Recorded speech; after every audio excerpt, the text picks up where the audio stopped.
Rogers TV, the voice of college football, talking NFL. Yeah, I'm talking NFL. No, we are not converting the channel. It's still a college football channel. But of course, it's that transition, college football player to NFL player. And can the best players in college make that transition? We bring in Rick Saratella from the NFL Draft Bible. And Rick, for as much as I would love to make this an NFL channel or have an NFL channel, in addition to college football, man, it's just too much to take on. And therefore, I bring you in because you are the brains behind the NFL. So you guys need to get acquainted with Rick Saratella, NFL Draft Bible. Just about this time every year, Rick and I get reacquainted. So, Rick, man, I would like to talk to you more often, but, man, I really need you about this time of year. Yeah, no, I always know end of March when I get the text from Mark, it must be draft season. So always fun to chat it up with you. And, hey, you know, it's interesting. I think they're bringing on the college game day analyst. I think ABC Sports is going to have draft coverage this year. And, hey, it just makes sense, right? These guys are out there every week covering the guys, so they have a lot of information. So it'll be another interesting dynamic as the NFL draft continues to evolve and grow.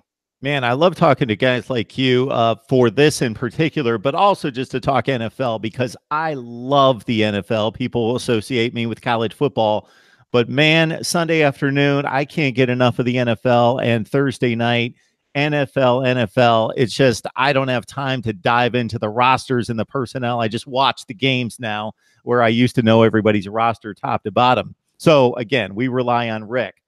Before we get started, Rick, let people know where they can find you, what you do, what this is all about, the NFL Draft Bible.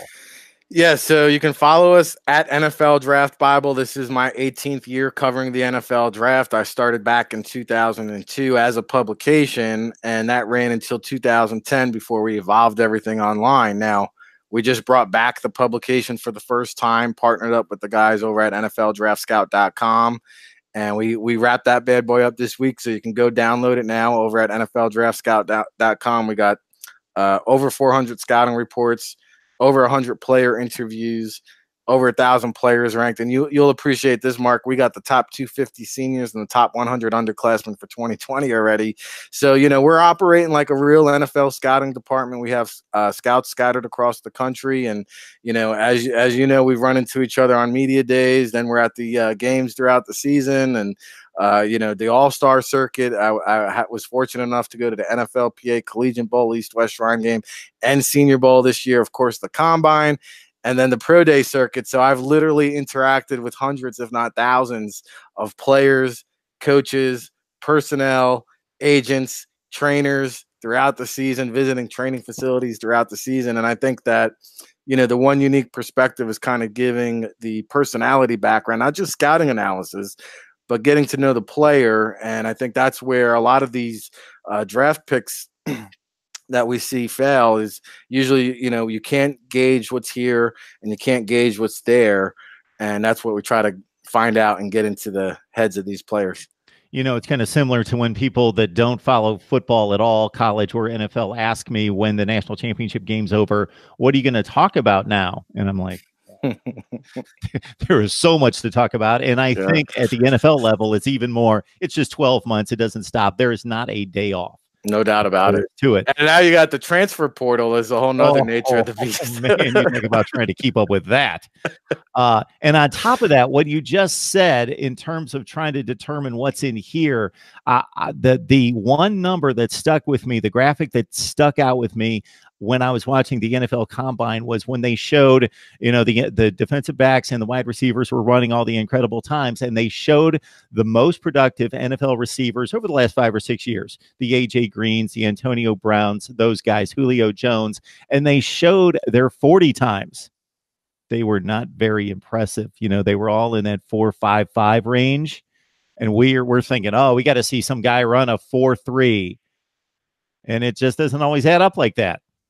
It's true. And I think that's why the good teams stick to their board. You know, they kind of have their board set going into the Combine, and then you check off the boxes. And if there's a guy, hey, he doesn't run as well as we thought, or maybe he runs better than we thought, and it could be the difference between sliding them up or down a couple rounds. But, you know, it all goes back to Anquan Bolden is the greatest example, right? But I think, you know, what we've seen here in the last couple years, especially, is the first round wide receivers haven't necessarily panned out. I just got done doing a podcast. We were talking about the day 2 and day 3 wide receivers that have, made a bigger impact than some of these round 1 guys, and John Ross, for the incredible speed that you can't teach.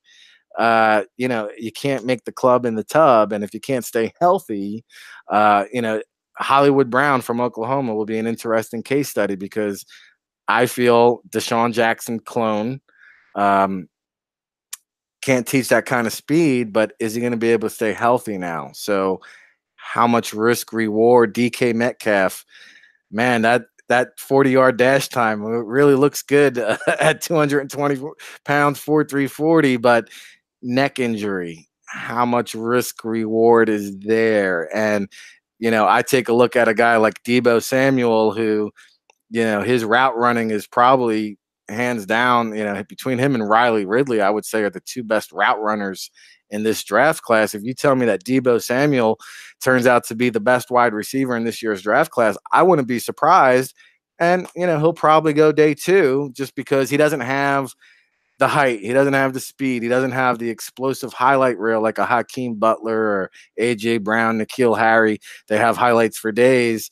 Deebo Samuel's just out there, good old Mr. Fundamental. We saw it at the Senior Bowl. I mean, he was taking corners to school, and I think that's going to continue at the next level.